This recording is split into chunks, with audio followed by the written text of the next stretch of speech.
O escandaloso caso do ministro do STJ, senhor Marco Buzzi, senador de 69 anos, agora começam a pipocar acusações de importunação sexual. Fala-se em gênero, né? Assédio sexual, mas serão as investigações que vão apontar se houve, de fato, os fatos considerados criminosos e se houve, quais foram, como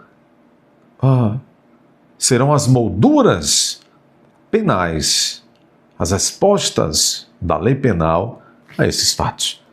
Ou seja, quais serão as tipificações penais dos fatos narrados, se verdadeiros, apontados verdadeiros pelas investigações, pelos processos, pelo trânsito em julgado. Sempre lembrando, o ministro é investigado. Ainda no primeiro momento, no âmbito do STJ, Superior Tribunal de Justiça, de onde ele era ministro, há também um procedimento no âmbito do CNJ e um procedimento criminal que será iniciado, de certa forma já foi, no STF, onde tramitam investigações contra ministro do STJ, é no STF. A acusação. Consta que uma garota de 18 anos, filha de um casal de amigos do ministro e de sua esposa, fora ao mar com o ministro por convite do ministro lá na sua praia privativa, numa bela mansão que tem de praia em Balneário Camboriú. O que já causa espanto? O ministro do STJ, um servidor público que deveria ganhar dentro do teto constitucional de 40 e poucos mil reais, ter imóveis de tal quilate.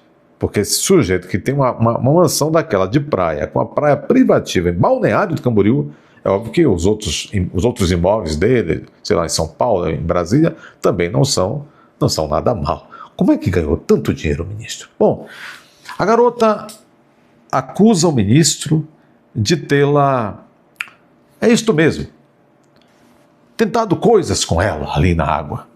Saiu desesperada. Os seus pais abandonaram imediatamente a casa do ministro e aí começou a denúncia. Você já sabe mais ou menos. Bom, mas aí o ministro, a corte, o STJ ficou espantadíssima. São 33 ministros no STJ, diferente dos 11 que tem lá no STF. São 33 ministros. O STJ é a corte que vem logo abaixo do STF. É como se diz por aí, é o terceiro grau. Foi criado o STJ com a Constituição de 1988. Até então não havia STJ. Depois dos tribunais de segunda instância, vinha logo o STF. Bom, chama-se, e desde então, o STJ de Tribunal da Cidadania. São 33 ministros. E este, diz inclusive que, por curiosidade, ele assumiu a cadeira, o gabinete de um ministro, o seu antecessor já havia sido acusado também de assédio. Pois é, após a acusação desta garota, já surgiu uma nova acusação. Uma ex-assessora. Já são duas investigações. O STJ investiga o ministro por dois assédios sexuais. Olha bem, este ministro foi afastado. A Corte Especial do STJ reuniu-se por unanimidade, o afastou. Antes, ele já havia se internado, quando o negócio começou a bum. Já havia pedido uma licença por 90 dias, mas o STJ veio, claro, e o afastou. Mas esse afastamento ele vai continuar ganhando a sua bela grana, dezenas e dezenas de milhares de reais todo mês. E a punição, a punição administrativa, no âmbito do STJ, será a aposentadoria compulsória. Vai para casa ganhando. O ministro está muito bravo, o ministro está inconformado, o ministro está mandando carta para os amigos e está proibido. A mesma decisão que o afastou do STJ, o proíbe de entrar no prédio do STJ. Que fim, hein? A sua senhora disse, a vida acabou. A sua filha está defendendo o pai. Disse, olha, é mentira da garota. Espera-se que filhos defendam pais, né? e vice-versa. Muito bem, está aqui. A segunda denúncia de importunação contra Marco Buzzi chocou o STJ. Acabou minha vida, disse a esposa de Marco Buzzi, ministro do STJ.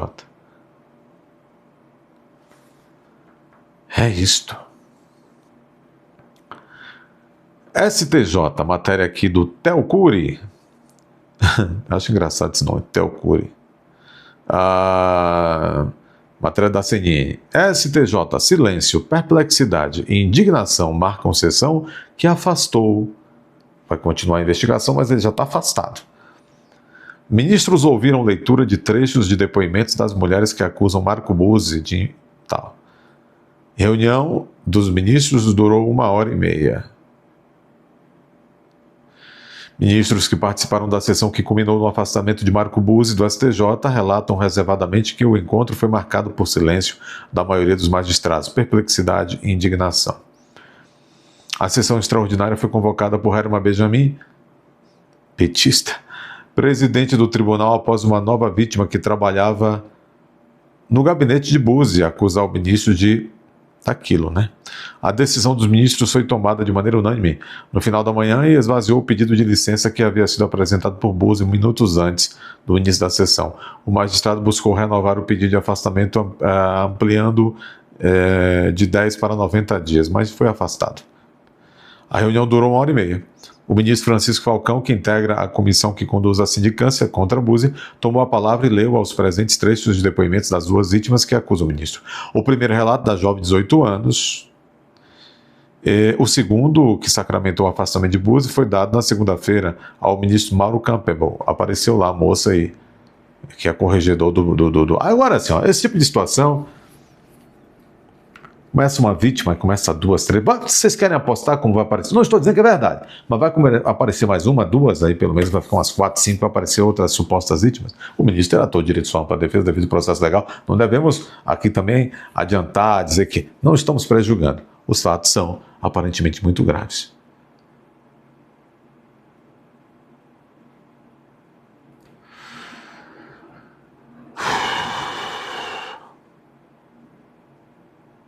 A avaliação dos ministros é de que, se algum pensava em defender Buzzi, mudou de ideia diante da leitura dos trechos dos depoimentos das vítimas. A decisão pelo afastamento foi unânime. Esse ministro está impedido agora, doravante, né, de ir ao STJ, de adentrar o STJ, utilizar veículo oficial do tribunal e usufruir de prerrogativas inerentes ao exercício da função. Entretanto, o salário mensal de 44 mil será mantido. Como é que o ministro ganha 44 mil reais? Tem aquela casa em Balneário Camboriú. Há algo de errado, há algo de podre no Rio da Dinamarca. Talvez ele seja igual aquele juiz que por décadas usou, o de São Paulo, por décadas ele usou um nome inglês, dizendo que era, lembram? Que era descendente da nobreza inglesa. O Brasil é assim, né? O Brasil é assim. Bom, doutor, o que é que pode acontecer e tal? Bom, temos que ver quando é que foi este... Em relação a essa a primeira moça, o fato acabou de ocorrer. Ela é maior de idade. Aquele fato,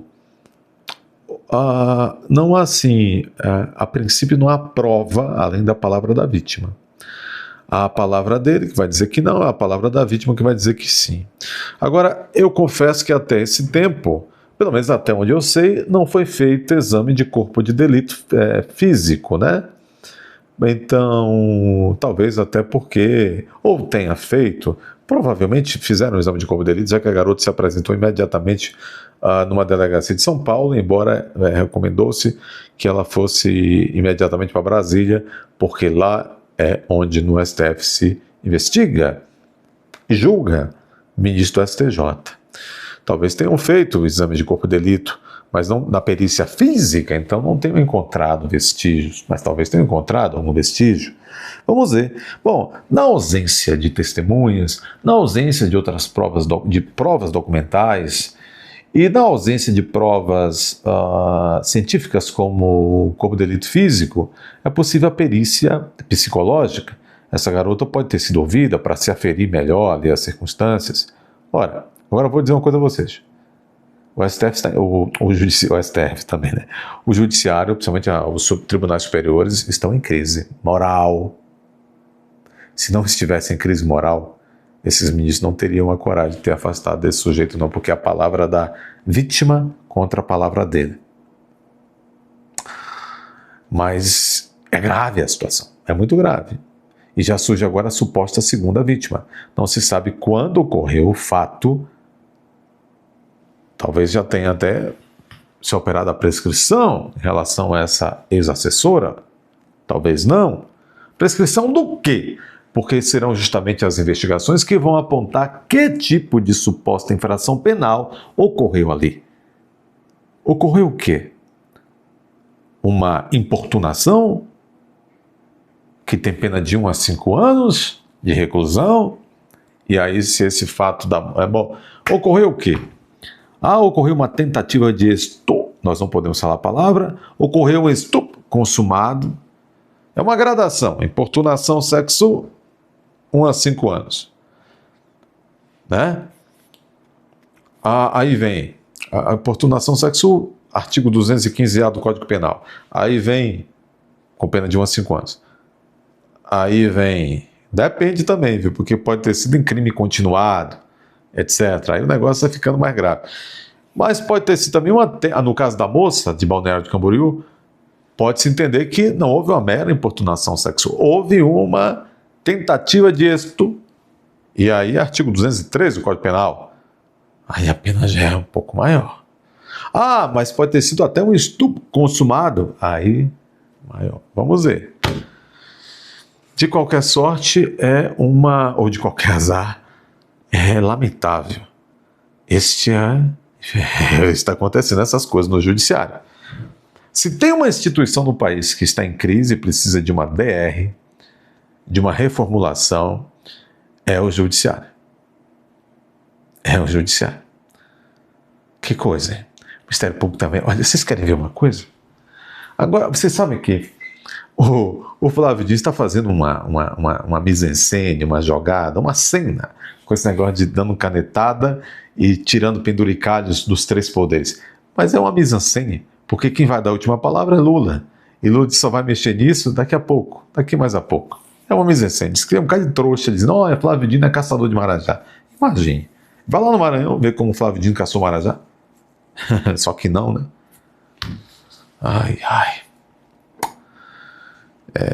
Que coisa. Então, olha como está o judiciário. Aí, sobre esse aspecto desse negócio dessas retiradas, início de suposto caminho para retiradas de penduricalhos de vários, são penduricalhos enormes realmente. São penduricalhos enormes. Servidores públicos de alto escalão aí, às vezes nem tão assim de alto escalão, ganhando muitos penduricalhos. Eles não têm direito a isso, não. Bom, o Ministério Público Federal